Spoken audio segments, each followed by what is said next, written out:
नवीन recipe पाहण्यासाठी like करा, subscribe करा आणि ही घंटी वाजवा. नमस्ते, मी पापडी बनवते बेसनची. आणि आपण शेवगाट्या खातो ना, फरसाण खातो ना, त्याच्यापैकी एक त्याच्यामध्ये ती वस्तू असते पापडी. ती आधी तुम्हाला थोडीशीच बनवून दाखवते आणि तुम्ही जास्त बनवा. त्यासाठी मी 150 ग्राम पीठ घेतलंय.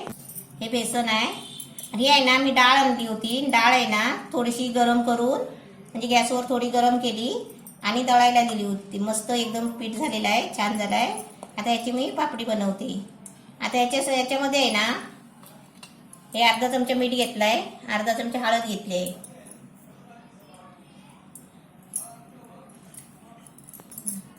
बेसन मी 150 ग्राम घेतलाय. हे ओवा आहे अर्धा चमचा. असं थोडंसं आहे ना, असं म्हणजे हातावर असं चोळून आहे ना, असं थोडं घ्यायचं.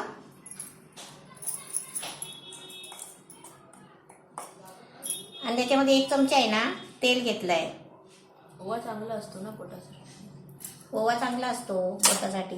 मला ताईला माहिती आहे माझ्या, ओवा चांगला असतो ना म्हणते पोटासाठी. ताई बोलणार काय?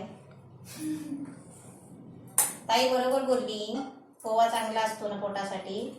ओवा चांगलाच असतो पोटासाठी. पोट फुगलं, आपण खाल्लं काय पचलं नाही, पचन झालं तर ओवा खायचा. सुकं खोबरं घ्यायचं थोडंसं आणि ओवा घ्यायचा थोडा आणि खोबऱ्याबरोबर चावून खायचा. मग अपचन होत नाही, मग गॅस निघून जातो आणि आपलं पोट पण चांगलं राहतं. आता याच्यामध्ये आहे ना, हे असं जरा हाताने सारखं करायचं. आता या पिठाचा गोळ आहे ना हाताने नाही बनवायचा आहे, कारण ते आपल्याला आहे ना, आपण इडली डोश्याचं पीठ बनवतो ना त्या पद्धतीने बनवायचं आहे. म्हणजे आता मला आहे ना एक चमच्याने गोल तयार करते. आपण शिकायला हवं ना. काय तू ढवळ, हे पाणी टाकते.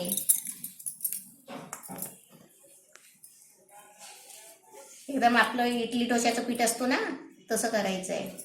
चांगले गुटल्या मोडायचे, चांगलं असं गरगरीत असं ढवळ. म्हणून पाणी करून टाकायचं आधी. हे सगळं गुटल्या मोडून टाकता येईल. मग मी थोडं पाणी टाकते अजून.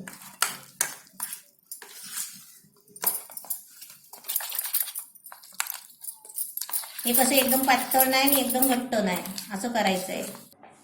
पीठ आपण असं पाणी टाकून आहे ना, असं एवढं घट्ट करायचं. म्हणजे आपण इडलीच्या पिठाला करतो ना तसं घट्ट करायचं. आणि एकदम पातळ पण नाही करायचं आणि एकदम घट्ट सुकं पण नाही करायचं. असं चमच्याने पडतंय बघा, असं करायचं. आता तुम्ही म्हणाले एवढं पातळ आहे, मी आता साच्यामधून कसं पडेल, पण हे पातळच पाहिजे असतं आणि हे चमच्यानेच टाकायचं. म्हणून मी म्हटलं पहिलंच की हे हाताने नाही कालवायचं आहे, आपल्याला चमच्यानेच मिक्स करायचं आहे. तेल मस्त तापलं आहे, ते टाकून बघितलं.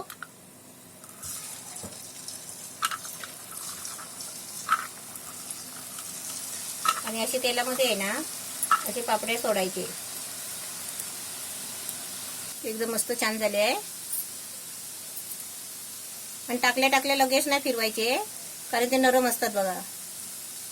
आणि त्याला फिरवायची गरज पण नाही, ते पातळ असतात ना, ते चांगले एकीकडूनच भाजले ना तरी पण ते कुरकुरीत होतात. आता थोडा गॅस आहे ना थोडा मीडियम करते.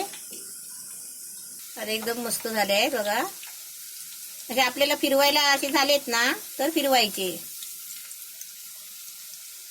आणि असे कुरकुरीत होतात एकदम मस्त, तेव्हा काढायचे.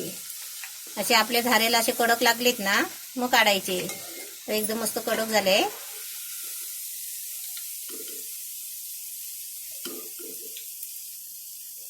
तेल असं गळतो बघा धाऱ्याने, असं तेल थोडं गळायला द्यायचं.